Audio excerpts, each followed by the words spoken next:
Dictation start होगी 5 second बाद।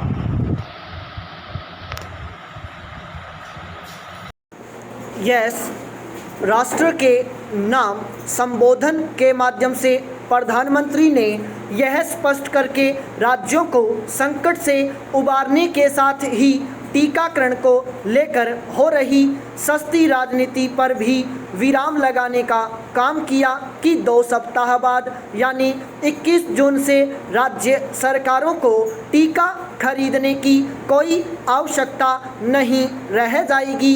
Stop. ज्ञात हो कि अभी तक टीका निर्माताओं से कुल उत्पादन का 50% हिस्सा केंद्र सरकार, 25% राज्य सरकारें और शेष 25% निजी अस्पताल खरीद रहे थे। स्टॉप। अब राज्यों के 25% हिस्से की खरीद भी केंद्र ही करेगा। स्टॉप। हालांकि यह स्पष्ट नहीं हुआ कि राज्यों के हिस्से की 25% खरीद किस दाम पर होगी, लेकिन इसे लेकर किसी को और खासकर राज्यों को सिर खपाने की ज़रूरत नहीं, क्योंकि अब उन्हें केंद्र से ये अतिरिक्त 25% टीके भी मुफ्त ही मिलेंगे। स्टॉप। चूँकि अब केंद्र और राज्यों के लिए टीके के अलग अलग दाम का कोई सवाल नहीं रह गया है, इसलिए उम्मीद की जाती है कि सुप्रीम कोर्ट की आपत्तियां भी खत्म हो जाएंगी। स्टॉप। प्रधानमंत्री के संबोधन के बाद टीका खरीद को लेकर उपजे भ्रम के माहौल और राज्यों की शिकायतों का भी समाधान हो जाना चाहिए। स्टॉप। ये शिकायतें राजनीति प्रेरित अधिक थीं, इसकी ओर संकेत करके प्रधानमंत्री ने यह रेखांकित करके सही किया कि राज्य अब सारा ध्यान टीकाकरण पर लगाएं। स्टॉप। उन्हें ऐसा करना भी चाहिए, क्योंकि कई राज्य ज़्यादा से ज़्यादा टीका लगाने पर ध्यान देने और उनकी बर्बादी रोकने के बजाय इस पर ध्यान केंद्रित किए हुए थे कि टीकाकरण नीति को लेकर केंद्र को कैसे कटघरे में खड़ा किया जाए, इसकी अनदेखी नहीं की जा सकती कि कई राज्यों ने पहले खुद टीका खरीदने की पहल की और फिर यह मांग करने लगे कि केंद्र ही टीका खरीदकर उन्हें उपलब्ध कराए। स्टॉप। देर से ही सही, उन्हें समझ आ गया कि मौजूदा माहौल में टीके खरीदना उनके बस की बात नहीं। स्टॉप। यद्यपि प्रधानमंत्री ने जो कुछ कहा, उससे टीकाकरण को लेकर होने वाली सतही राजनीति के लिए गुंजाइश नहीं बची है, लेकिन कुछ विपक्षी दल और खासकर कांग्रेस अभी भी बाल की खाल निकालती दिखे तो हैरानी नहीं। स्टॉप। जो भी हो, अब जब प्रधानमंत्री ने यह स्पष्ट कर दिया कि जल्द ही और कंपनियों के टीके उपलब्ध होने वाले हैं, तब फिर टीकाकरण नीति को लेकर शोर मचाने का काम बंद होना चाहिए। स्टॉप।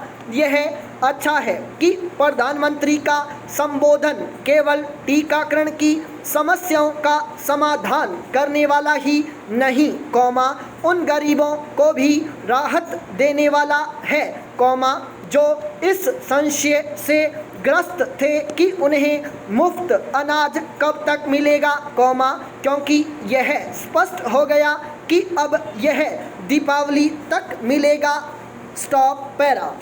स्वस्थ जीवन और दीर्घायु सर्वोच्च अभिलाषा है। स्टॉप। रोग रहित जीवन और स्वस्थ जीवन में अंतर है। स्टॉप। रोगी शरीर में अंतर संगीत नहीं होता। स्टॉप। आयुर्वेद आचार आधारित आयुर्विज्ञान है और एलोपैथी उपचार आधारित चिकित्सा विज्ञान। स्टॉप। स्वस्थ जीवन के लिए दोनों उपयोगी हैं, लेकिन यहाँ दोनों के समर्थक विद्वानों में परस्पर भिड़ंत है।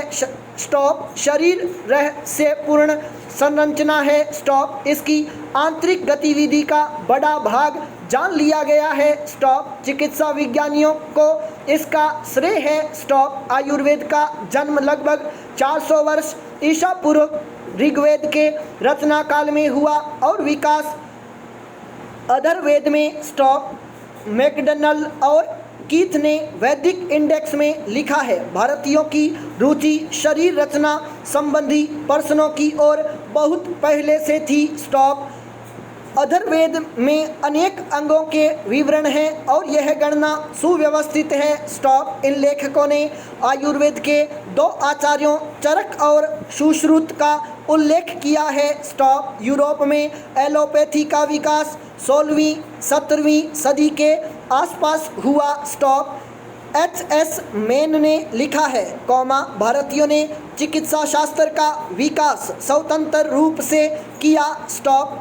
पाणिनि के व्याकरण में विशेष रोगों के नाम हैं। स्टॉप। अरब चिकित्सा प्रणाली की आधारशिला संस्कृत ग्रंथों के अनुवादों पर रखी गई। स्टॉप। यूरोपीय चिकित्सा शास्त्र का आधार 17वीं सदी तक अरब चिकित्सा शास्त्र ही था। स्टॉप। एलोपैथी सुव्यवस्थित आधुनिक चिकित्सा पद्धति है। स्टॉप। इस चिकित्सा का नाम होम्योपैथी के जन्मदाता जर्मन चिकित्सक डॉक्टर सैमुअल हैनीमैन ने एलोपैथी रखा था। स्टॉप। इसका अर्थ अलग या भिन्न मार्ग है। स्टॉप। इसे पश्चिमी चिकित्सा विज्ञान भी कहते हैं। स्टॉप। इसका चिकित्सा तंत्र बड़ा है और शोध का दायरा भी। स्टॉप। इसने जानलेवा बीमारियों से करोड़ों लोगों को पुनर्जीवन दिया है। Stop. Surgery, radiation, CT scan, MRI सहित तमाम घटक विस्मयकारी हैं। स्टॉप। कोविड महामारी के दौरान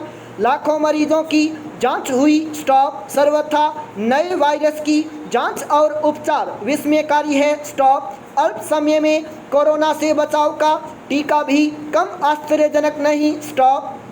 जीवन की परवाह त्यागते हुए उपचार करने वाले विज्ञानी, चिकित्सक और पैरामेडिकल स्टाफ प्रशंसनीय है। स्टॉप। आयुर्वेद आयु का विज्ञान है। स्टॉप। यह चिकित्सा विज्ञान होने के साथ स्वस्थ रहने की जीवन शैली भी है। स्टॉप। चरक संहिता की शुरुआत जीवन सूत्रों से होती है। स्टॉप। कहते हैं, यहाँ बताए गए स्वस्थ व्रत का पालन करने वाले 100 वर्ष की स्वस्थ आयु पाते हैं। स्टॉप। आरोग्य सुख है और रोग दुख। स्टॉप। दुख का कारण रोग है। स्टॉप। फिर रोगों का कारण बताते हैं, इंद्रिय विषयों का अति योग, आयोग और मिथ्या योग ही रोगों के कारण है। स्टॉप। रोगों से बचने के लिए जीवन शैली प्राकृतिक होनी चाहिए। स्टॉप। महामारी के दीर्घ काल में रोग निरोधक शक्ति की चर्चा पूरे देश में थी। स्टॉप। आधुनिक चिकित्सा विज्ञान में इसकी प्रभावी दवा नहीं है। स्टॉप। आयुर्वेद में गिलोय सहित अनेक औषधियाँ हैं। स्टॉप। महामारी की अवधि में ऐसी ही औषधियों की लाखों टन खपत बढ़ी। स्टॉप। अश्वगंधा, जटामासी, गुगुल जैसी औषधियों का प्रयोग बढ़ा है। स्टॉप। चरक संहिता में सैकड़ों रोगों के उपचार हैं। स्टॉप। अवसाद की भी औषधि है। स्टॉप। बेशक सर्जरी नहीं है। स्टॉप। ज्वर के उताप पर भी वैदिक ऋषि सजग थे। स्टॉप। कहते हैं, कुछ ज्वर एक दिन छोड़कर, कुछ 2 दिन बाद आते हैं। स्टॉप। ज्वर अपने साथ परिवार भी लाता है। स्टॉप। यह अपने भाई कफ के साथ आता है। स्टॉप। खांसी इसकी बहन है। स्टॉप। राज्य क्षमा भतीजा है। स्टॉप। इनकी औषधियाँ हैं। स्टॉप। कोरोना के समय रोगी को समाज से अलग रखने की जरूरत हुई। स्टॉप। अथर्ववेद में कहते हैं, रोग के कारण समाज से अलग रहे व्यक्ति पुनः जनसंपर्क में जाएं। स्टॉप। पैरा। आधुनिक चिकित्सा विज्ञान में अनेक बीमारियों से बचने की औषधियाँ नहीं हैं। स्टॉप। वैक्सीन इसका अपवाद है। स्टॉप। आयुर्वेद में शरीर की रोग निरोधक क्षमता बढ़ाने की औषधियाँ हैं। स्टॉप। यह क्षमता बढ़ाकर रोगों का प्रकोप रोका जा सकता है। स्टॉप। कुछ विद्वानों का कहना है कि एलोपैथी में सामान्य रोगों को दबाने की दवा दी जाती है, स्टॉप। एसिटाइल सैलिसिलिक एसिड रक्त को तरल बनाने की दवा बताई जाती है, स्टॉप। चिकित्सक इसे हार्ट अटैक से बचने की दवा बताते हैं, संपूर्ण विराम।